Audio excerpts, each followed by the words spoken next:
रचना बिछना ओढ़ेना चंदना के खोचावा फाटले चित्र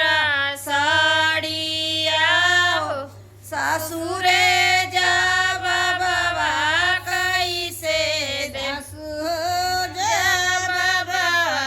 कैसे दे ससुर जब बाबा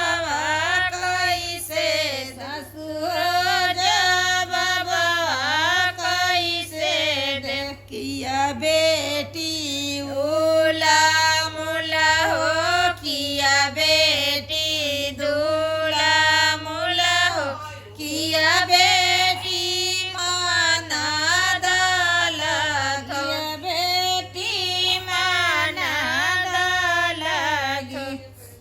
बाबा के आंगनवा चंदन रूखा पेड़ावा हो अचना बिछना होले रचना बिछना होले चंदना के खोचावा फाटले चित्र साड़िया हो सासुरे जब बाबा कैसे दे ससुर जब बाबा कैसे दे ससुर जब बाबा कैसे दे ससुर जब बाबा कैसे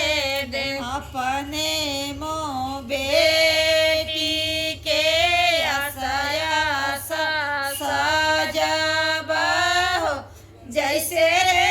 गवनवा दोगे जैसे रे गवनवा दोगे जैसे